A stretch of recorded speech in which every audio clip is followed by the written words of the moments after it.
Welcome to Talk Treatises. Today we are doing something a little different. Usually we look at the world around us, politics, tech, history, all the noise of the everyday. But today we're turning the lens inward. We're cracking open the skull, so to speak, to really look at the machinery inside. We're doing a deep dive into some of the darkest, maybe most uncomfortable corners of the human mind. Specifically, we're looking at a concept that I think most of us just take for granted. It's something we think of as this constant, unwavering North Star. The conscience. It is a heavy topic. I mean, you could argue it's perhaps the heaviest topic there is. And usually, when we talk about conscience, we talk about it in these very specific ways. It's either in religious terms or strictly ethical terms. It's the angel on your shoulder, right? The whisper of God, or this innate sense of right and wrong that supposedly separates us from the animals. But today, the text we're looking at, it treats the conscience not as an angel, but as a mechanism. And a faulty one at that. A faulty, rusty, completely man-made mechanism. Exactly. A man-made mechanism. That's the perfect way to put it. We are looking at the work titled Conscience by Hector Malot. Now, for those of you listening who might know Malot, you probably remember him for Sans Famille, which is a fairly sentimental classic of French literature. But this is something else entirely. This is a surgical dismantling of guilt, of will, of social conditioning. It's a text that asks a really terrifying question. Ask yourself this: is your moral compass actually yours? Or is it just a piece of software that was installed by people you don't even respect? That's the crucial question. It really is. And to set the stage here, we have to understand the intellectual weight of this text. This isn't just a story about a crime. It's not a whodunit. It's a treatise. It's an argument that's presented through the form of a life. The core problem Malot is wrestling with is this deep conflict, a conflict between what he calls the strong individual, so someone who relies on force, on logic, on their own will, and on the other hand, the weak constraints of social morality. The strong versus the weak. Sounds almost Nietzschean, Yeah. Even though Malot predates some of those popular associations, it definitely feels like a precursor to that whole Übermensch conversation, where this exceptional individual tries to rise above the morality of the herd. It's very much in that vein. It's tapping into the same current. And the thesis that we're going to explore today is Malot's argument that conscience is not innate. It is not a divine spark. He posits that it is, and this is a direct quote, an affair of environment and education. And the tragedy of the text, really, it comes from watching an intelligent person attempt to live beyond that, to try and transcend their education, their environment, and to see if they can survive the silence that follows when you turn that inner voice off. So buckle up. This is going to be a ride. We are going to deconstruct the moral compass, we'll look at the philosophy of force, we'll analyze the mechanics of crime, and we'll even see if work can truly save our souls. So let's start with section 1, the anatomy of conscience. There's a line in the text that just absolutely stopped me in my tracks. It says, conscience is a bad weighing machine. It's such a striking image, isn't it? A bad weighing machine. Let's really unpack that metaphor, because it is the absolute foundation of the whole argument. A weighing machine, a scale, it's supposed to be the definition of objectivity. You put a gold bar on it, it tells you the mass. That's it. It shouldn't matter if a priest puts the gold bar there, or a thief, or a child. It shouldn't matter if the scale is in Paris or Tokyo. A kilogram is a kilogram. Physics. Physics doesn't care about your feelings, right? Gravity is a constant. If I step on a scale in the morning, it doesn't give me a different number just because I'm, having a good hair day or because I was nice to my neighbor yesterday. The number is just the number. But Malot is arguing that the conscience is a scale that gives you a different weight depending on who is watching or where you're standing. Precisely. He's arguing that the conscience is calibrated not to objective truth, but to social expectation. If you put an action, let's say stealing a loaf of bread, on the scale of conscience, the weight of the guilt, the number it spits out, it changes based on your zip code, your era, who raised you. The text states it so explicitly. Conscience is only an affair of environment and of education. Only an affair of environment. That word only is. It's doing a lot of heavy lifting there. Yeah. It's so reductive. It strips away all the magic, all the mystery. So if I was raised in a different century or a completely different culture, my inner voice, that visceral feeling in my gut that tells me this is wrong, it would be telling me something completely different. Correct. Absolutely. If you were raised in, say, ancient Sparta, your weighing machine might tell you that leaving a weak infant on a hillside is a virtuous act for the state, a good thing. If you're raised in 21st century suburbia, that exact same machine just screams that it's a monstrosity. Malot is saying, don't trust the reading on the scale. It hasn't been calibrated by God. It's been calibrated by your zip code. Wow. It makes you wonder how much of our so-called deepest held beliefs are actually just accident of birth. And he gets even more specific about who did the calibrating. He doesn't just say it's culture in some broad, abstract sense. He connects the origin of this inner voice to the specific figures of authority in our childhood. The text mentions that this voice is often as ignorant as a schoolmaster. That is just a scathing indictment of our inner moral authority, isn't it? I mean, think about what that implies. We walk around with this tremendous sense of guilt or obligation, and we think it's this profound, deep wisdom speaking to us.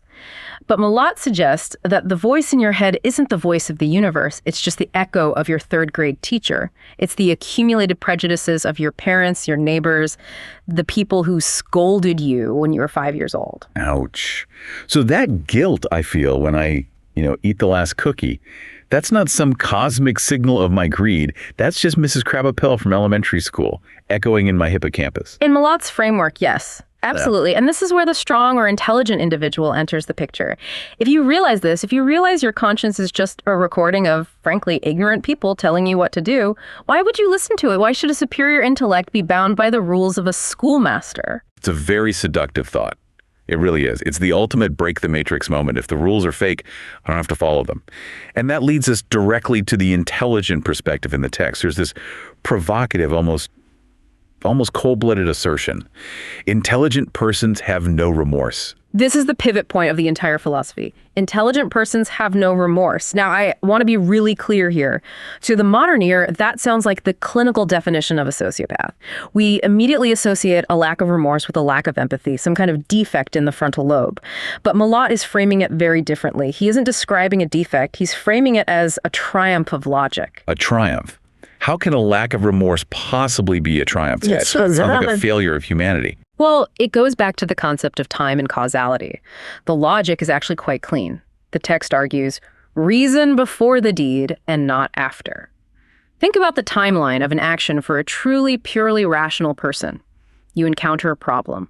You analyze the options. You weigh the costs and the benefits. You factor in morality, risk, the likely outcome. You do all the math. And if, after all that, you decide the action is necessary, you take it. Okay, I follow the sequence. It's like a chess game. You look at the board, you see the move, you make the move. Exactly. So, if you did the math correctly before the deed, why would you feel bad after the deed?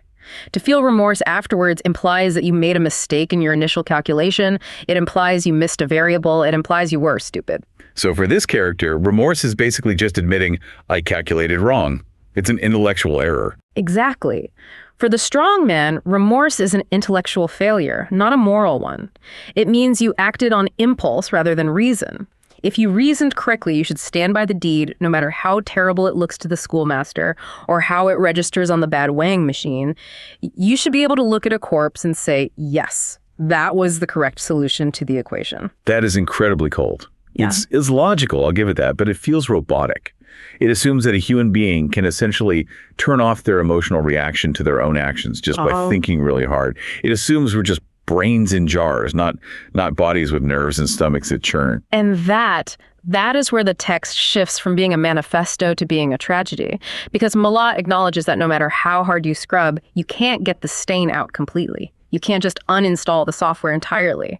The text says, as free from prejudices as one may be, one always retains a few. Right. You can't fully deprogram yourself. Even if you think you've transcended the herd morality, you still have those little bits of code left over from your upbringing. It's like when you delete a file on your computer, right? The file is gone, but the ghost data is still somewhere on the hard drive. A perfect analogy. The Superman character in the text tries to scrub away all that programming to be purely rational. But those prejudices, which in this context really means our moral instincts, our empathy, they're sticky, they are deep in the substrate of the mind. You might intellectually believe murder is just physics, just rearranging atoms, but your stomach will still turn when you see the blood. And there's one thing that seems to break the entire machine.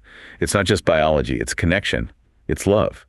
The text says, one does not judge those whom one loves. This is the great blind spot in the rationalist's armor. The weighing machine of the conscience might be bad, it might be faulty, but love just smashes the scale altogether. When we love someone, we suspend judgment. We suspend that critical analysis that the intelligent person prides themselves on. We throw logic out the window. It's a total paradox. The protagonist wants to be this cold, rational being who judges everything by source and logic. But then love comes in and basically says, no, the rules don't apply here. This is a logic-free zone. It feels like the text is setting up this massive collision course, a collision between the head, which says no remorse, and the heart, which says no judgment. And that collision is where the entire drama lies. It suggests that you can analyze the world coldly, you can dissect society like a frog in biology class, but you cannot dissect your own attachments. You can be a monster to the world, but you cannot be a monster to the person you love without destroying that very connection. So we have this anatomy of a broken compass, a conscience that's just a bad scale calibrated by ignorant teachers, which the intelligent person tries to ignore.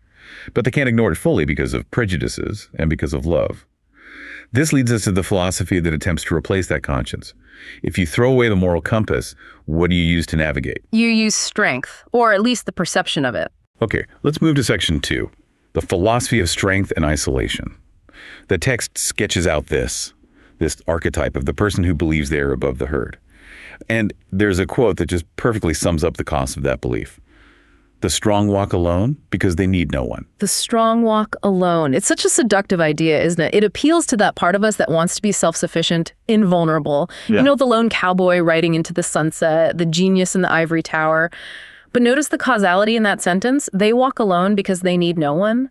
The isolation is a direct, unavoidable consequence of the independence. It sounds heroic in a movie poster kind of way, walks alone. Yeah. But in reality, to actually live that sounds miserable. Total self-reliance means you have no safety net, none, no emotional support. If you trip, you hit the pavement, hard. There's no one to catch you. And it leads to what I like to call the fragility of the monolith.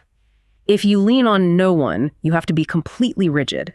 And rigid things, as we know, do not bend, they break. This brings us to a really profound paradox in the text, which is confidence in oneself is strength, but it is also weakness. Wait, unpack that for me. We're always told confidence is the key. Fake it till you make it. Belief in yourself is the prerequisite for any kind of success. How is confidence a weakness in this context? Okay, think about the intelligent person we were just discussing, the one who uses reason before the deed. To commit a truly transgressive act, a crime, a major betrayal, a serious ethical breach that requires an immense amount of confidence. You have to be confident that you won't get caught. You have to be supremely confident that your logic is sound. But more importantly than any of that, you have to be confident that you can handle the psychological aftermath. I see it now. So overconfidence blinds you to the risk, not just the external risk of jail, but the internal risk of breaking your own mind. Exactly. The weakness of confidence is that it makes you underestimate the emotional toll. You assume you're a machine. You assume you're strong. So you commit the deed. And only after the deed is done do you realize that you're actually human and that the schoolmaster's voice is much, much louder than you thought it was. That confidence has led you into a psychological trap you cannot escape. You overestimated your own hardness. It's hubris. It's pure and simple tragedy hubris. It's Icarus thinking, I'm confident these wings will hold right before he gets too close to the sun. He wasn't wrong about the joy of flying. He was just dead wrong about the melting point of the wax. And when the wax melts, what is left? If you've stripped away morality, if your confidence has failed you, what remains? The text gives us a truly chilling answer. Force, which is the last word of the philosophy of life. That line. Yeah. It sent a shiver down my spine when I read it. Force, the last word. It sounds like a declaration of war against civilization itself. It sounds like a rejection of everything we think of as making us human art, diplomacy, empathy, cooperation. It is the ultimate reductionism. It's boiling everything down to its most brutal component. In the worldview of this text, when you strip away the bad weighing machine, when you ignore the ignorance of the schoolmaster, when you strip away all the social niceties, the universe just boils down to physics, to power. One atom smashing into another, the strong overcoming the weak. It stops being about what is right. It's only about what you can do. It's social Darwinism taken to its most brutal, logical extreme. Right. And the character doesn't just believe this in an abstract way. They live it interpersonally. There's a quote that shows how this plays out in his relationships. He says, he can find it more easy to make myself feared than loved. That is the ultimate shortcut of the strongman. I mean, just think about the energy economics of that single statement. To be loved requires negotiation. It requires vulnerability. You have to open yourself up to that judgment we talked about earlier. You have to be seen. You have to listen. It is a two-way street. It takes work. Fear is a one-way transaction. It's a monologue. I act, you react, I threaten, you obey. It is incredibly efficient. If I want you to do something, I can spend hours, days, weeks convincing you to love me and want to help me. Or I can just pull a gun and you'll do it in 2 seconds. It's a path of least resistance for someone who wants to walk alone. Yeah. If you want isolation, fear is a fantastic way to get it. No one hugs the guy they're terrified of. Precisely. But notice the tragedy in the specific phrasing Malot uses, find it more easy. Right. It's not that he doesn't want love, it's not that he prefers fear, it's that love is too difficult, it's too complex, it's too risky for his so-called philosophy of strength. Fear is efficient, but efficiency is a very, very lonely way to live a life. It really sounds like he's optimizing for the wrong metric entirely. He's optimizing for control, when what he really craves is connection. So we have a character who is armed with a philosophy of force, convinced that conscience is a total sham, and confident enough to act on it. This is a recipe for absolute disaster, and that disaster manifests as crime. Let's move to section 3, the mechanism of crime and consequences. We have to, because this is where the theory smashes into reality. The philosophy acts as the blueprint, but the crime is the actual construction, and the first brick you lay is always the heaviest. Malot writes, it is the first crime that costs. It is the first crime that costs. I feel like I've heard variations of this before. It's the idea of the threshold, right? Like breaking a seal on something. Yes, exactly. It's the psychological threshold. The barrier between citizen and criminal is not physical. It's not a wall. It is entirely mental. It is that weighing machine of the conscience holding you back. Yeah. And crossing that line for the first time, it takes an immense amount of psychological energy. It costs you a piece of your identity. You have to shatter your own self-image to do it. But once you've paid that cost, once you're on the other side, the depreciation of the soul has already happened. The second time is easier. The third time is routine. You've already identified yourself as someone who crosses those lines. The taboo is broken. It's like scratching a brand new car. The first scratch is a tragedy. The second scratch is just, oh, well, it's just wear and tear. But here is where the text seems to contradict itself, or maybe where the character's reality contradicts his philosophy. We established earlier that intelligent persons have no remorse. He believes that with his whole being. But then we get this line. For the rest of his life, he would be the prisoner of his crime. This is the central conflict of the entire deep dive. This is the war. On one side, you have the philosophy. I am intelligent, I reason this out, I have no remorse. And on the other side, you have the reality. I am a prisoner. So you can argue away guilt. You can rationalize it into nothing. Mm-hmm. You cannot argue away the fact of what you did. And you cannot argue away the fear of discovery. That's the key. Being a prisoner of his crime doesn't necessarily mean he feels moral badness. He might not feel sinful in a religious sense, but he feels trapped. Every single conversation, every interaction, every quiet moment of his life is now filtered through this one all-consuming need to hide the deed. He's not free. The strong man who wanted to walk alone is now walking with a ball and chain that only he can see. It reminds me of that old saying, if you tell the truth, you don't have to remember anything. But if you lie, especially a big lie, a criminal lie, you have to remember everything. You have to build an entire parallel reality in your head and maintain it 24/7. That takes so much mental RAM. It completely exhausts the system. And the reason that was supposed to protect him, the meticulous planning, the whole reason before the deed mantra, it starts to crumble under the strain. The text describes the investigation, or just the aftermath in general, as looking for a needle in a bundle of hay. That image. Yeah. It represents the chaos of the real world, doesn't it? Yeah. You can plan the perfect crime in your head where everything is abstract logic and clean lines. Yeah. But in the physical world, there's mud, there are witnesses who misremember things, there are misplaced items, a needle in a bundle of hay. The anxiety of the criminal comes from this dawning realization that the world is infinite in its detail, and you cannot control all of it. You can control your own force, but you cannot control the chaos. You can't control the variables. And that loss of control leads to a total collapse of his ego. The text says, in his eyes, everything was decided by luck. Just look at the massive shift there. We started this journey with force as the philosophy of life. We started with reason before the deed. We started with total agency, total control, and where do we end up? Everything was decided by luck. The strong man realizes he isn't a god playing with chess pieces. He's just a gambler. And maybe not even a very good one at that. It is the ultimate humiliation for the intellectual. To realize that your fate rests not on your superior will, not on your Nietzschean strength, but on the roll of the dice. Did someone see you? Did the letter arrive on time? It's all just chance. The weighing machine of conscience might be bad, but the wheel of fortune is even worse. It's completely indifferent to you. And amidst all this internal chaos, there's the external relationship. We touched on love earlier, but now it takes a much darker, more tragic turn.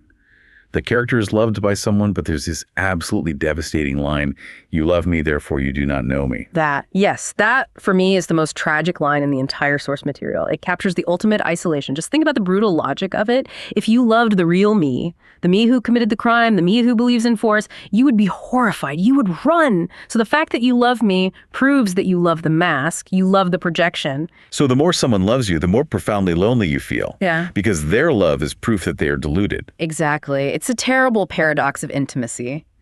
Usually love is what makes us feel seen and known. But for him, love makes him feel hidden. To accept the love, you must maintain the deception. If you ever reveal your true self, the prisoner of the crime, you lose the love. It is a perfect double bind. You are trapped in a cage of your own making, and the bars are literally made of affection. And so why not just confess? Why not break the cage? Why not just say, "This is who I am, take it or leave it"? The text gives us a hint as to why. It says of the person who loves him, she could not bear contempt. Contempt. It's a very specific, very powerful emotion. It's not just anger or hatred. It's looking down on someone. It's disgust. For a character built on pride, on strength, on being the intelligent person, contempt is worse than death. Being hated is fine in a way. That implies you are a threat, a force to be reckoned with. But to be despised, to be seen as small, pathetic, a failure, that is unbearable. So he keeps the mask on. He stays the prisoner.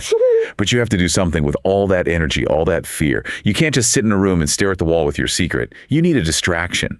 Yeah. You need anesthesia. And for this character, the drug of choice is work. Section 4. The virtue of work, or as I prefer to call it, the great distraction. Yes. The text says it so starkly. He did not sleep. So much the better. He would work more. We see this in the modern world all the time, don't we? The weaponization of productivity. If I am busy, if my calendar is full, if I'm drowning in tasks and deadlines, I cannot hear the thoughts in my own head. I cannot hear the bad weighing machine whirring away. Silence is the enemy, so you fill it with noise. It's pure avoidance disguised as virtue. Society applauds you for working 80 hours a week. People say, look at his drive, look at his ambition. But inside, the character is screaming, "Please don't let me have a single quiet moment. If I stop moving, the shark eats me." And there's a description of his capacity for labor that's really telling. It says his power to work that was never disturbed or weakened by anything. Again, on the surface, that's presented as a superpower. Look at this machine of a man. Nothing can stop him. But in the context of this deep dive, we know what it really is. It's a flight response. He is running away, but he's staying in the same office chair. He's running from himself. If he ever stops working, the prisoner wakes up and starts rattling the cage. He isn't working to build something, he's working to bury something. But does it work? I mean, does the work cure actually heal the conscience? Can you hustle your way out of guilt? Malot gives us the answer in a moment of just bitter, crushing realization. The character says, "I believed in the virtue of work, and look at me." It failed. It failed completely, spectacularly. Achievement doesn't scrub the soul clean. You can build an empire, you can write the great novels, you can make the fortune, but the internal architecture remains exactly the same. You are just a rich, successful prisoner in a nicer cell. There's a quote that really hits this point home, and it's so cynical. It is only those who own something who worry about the price. A profound observation. When you have nothing to lose. You can be reckless, but the more you build, the more you work, the more you accumulate, the more you have to worry about the price of your actions. You have more to protect. The walls of your prison get fancier, sure, but they also get thicker and taller. And ultimately, despite all the work, despite all the success, the soul remains incredibly fragile. The text says, "We are so unhappy that our souls are weak against joy." Weak against joy. That is a beautiful and terrible phrase. It suggests that when you are in the state of moral imprisonment, happiness isn't a relief, it's a threat. A threat? Why?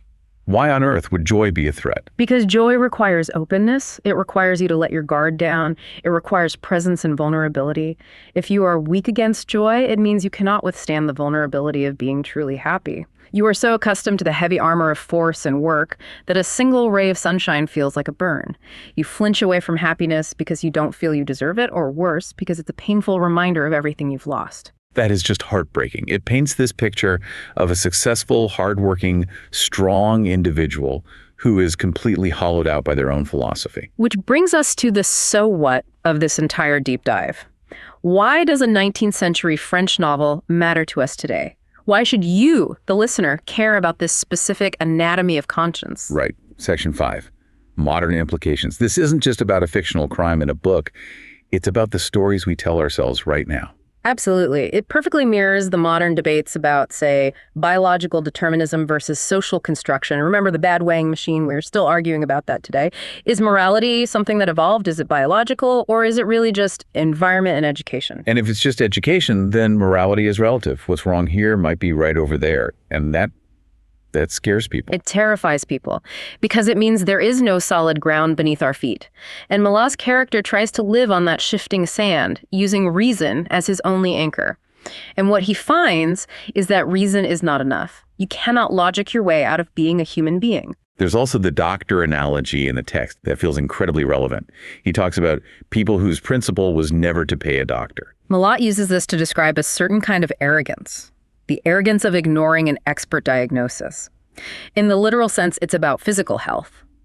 But in the metaphorical sense, it's about moral health. We try to self-medicate our guilt.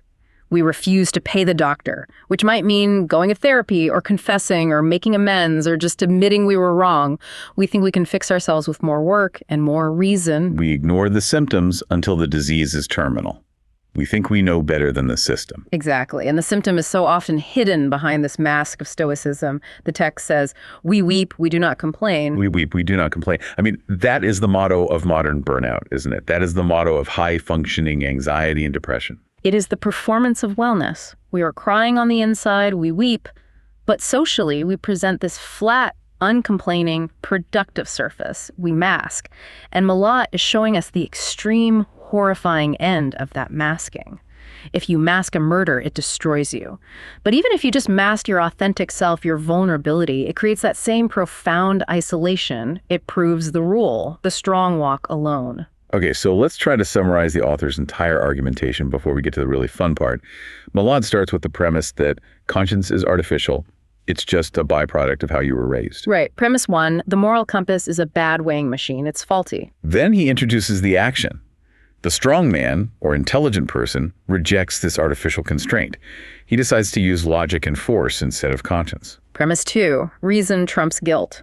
The famous line, intelligent persons have no remorse. But the result of this action is not freedom. The result is that the strong man becomes a prisoner. Not a prisoner of the law, but of the secret he has to keep.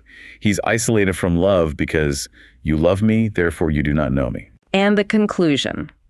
Strength without connection is a trap. The attempt to bypass the schoolmaster of conscience leads to a solitary confinement of the soul. You cannot reason your way out of your own humanity. It's a powerful, powerful warning. You might think you're above the rules, but your biology, your psychology, your fundamental need for connection, they will catch up with you. They always do. Okay, we've unpacked the text, we've dissected the philosophy. Now let's push these ideas to their breaking point. It is time for a thought experiment. My favorite part. And the obligatory disclaimer. Remember, these scenarios are for entertainment and educational purposes only. We are testing the logic, not endorsing the outcome. We are not suggesting you go out and try to prove Hector Malot wrong by committing crimes. Please don't do that. Please do not. The text has already shown us that it ends very, very poorly. Exactly. So let's look at experiment number 1. Let's call it the Clean Slate Society. Okay, set the stage for me. Malot argues conscience is only an affair of environment and of education. So let's imagine a closed society. Maybe it's a colony on Mars or a biodome, whatever. The children there are raised not by human parents, but by machines. AI nannies. And these AIs are programmed with pure, unadulterated utilitarian logic. No religion, no schoolmasters preaching old world morality, no prejudices, just efficiency, survival, and math. A society of pure reason. It's like Spock's daycare center. Exactly. Now imagine one of these children, let's call him Subject X, grows up in this environment. He realizes that another member of the colony is sick, is consuming resources, and contributing nothing to the collective. The purely logical thing to do, the strong thing, is to eliminate the weak member to save the group. Subject X calculates this. Reason before the deed. And he does it. He eliminates the sick member. So the question is, does he feel remorse? Exactly. Malot says intelligent persons have no remorse, and that guilt comes from the schoolmaster. Subject X had no human schoolmaster. He has no prejudices. So in theory, he should feel nothing at all. He should sleep like a baby. If Malot is right, Subject X goes back to his work the next day, happy and efficient. He is the perfect strong man realized. What if he doesn't? What if Subject X wakes up in the middle of the night, drenched in sweat? What if he feels a pang in his gut? What if he gets physically ill? If he feels that pang, then Malot's premise is wrong. It would prove that conscience is not just an affair of environment. It would imply there's something else, something biological, something evolutionarily hardwired into us. It would suggest that empathy isn't just software we install, it's part of the hardware. That we are social animals, and killing a member of our pack triggers a deep biological alarm system that no amount of logic can override. We might have mirror neurons that fire whether we want them to or not. So if the clean slate society produces a guilty child, it would mean the bad weighing machine might actually be built into the factory settings of the human brain. Which is actually a rather comforting thought, in a way. It means we aren't just blank slates waiting to be brainwashed by whatever culture we're born into. We have an innate orientation toward others. Unless Malot is right. In which case, Subject X is the next evolutionary step, a guilt-free, hyper-efficient machine. And that is a truly terrifying prospect. Which brings us right back to the sociopath or Superman debate, and usually the line between them is frighteningly thin. Okay, let's try experiment 2. This one connects directly to that heartbreaking quote, "You love me, therefore you do not know me." Let's call this one the radical transparency implosion. I like the sound of that already. Malot implies that love, as we know it, relies on a certain amount of ignorance. You only love me because you don't know my secret crimes or my secret petty thoughts. So imagine a future technology, let's say a neural link implant, that allows for total telepathic transparency between spouses. No secrets whatsoever. None. You literally cannot hide a thought, a memory, or a past deed. If you killed someone 20 years ago, they know. If you resent the way they chew their food, they know.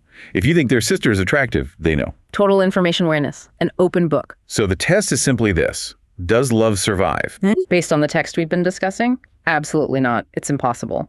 Right. Malot says one does not judge those whom one loves, but he also implies that judgment is suspended because we are fundamentally blind to the other person's inner world. If we saw everything, the prisoner inside, the forced philosophy, all the petty judgments, could love possibly exist? If Malot is correct, in a world of total truth, love would evaporate. Instantly. We would all be strong and we would all walk alone because no one could stand the unfiltered reality of another person's mind.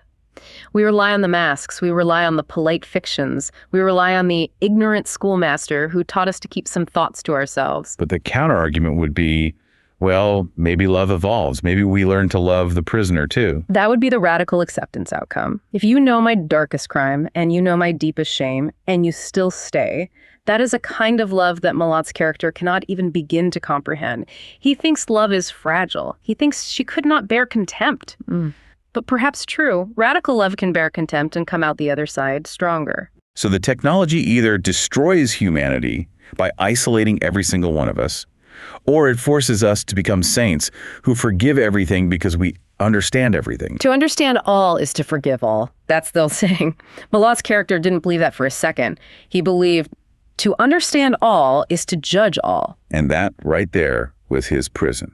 He judged himself so harshly, he assumed everyone else in the world would too. That was his prison. He projected his own lack of mercy onto the entire world. It's something to think about, isn't it? The next time you feel that pang of guilt, is that really you? Is that your biology? Or is that just Mrs. Krabappel from the 3rd grade trying to calibrate your weighing machine? And if it is Mrs. Krabappel, maybe, just maybe, she was right after all. Maybe we need the scale, even if it is a little off. Maybe we do. Thanks for listening to this deep dive into conscience.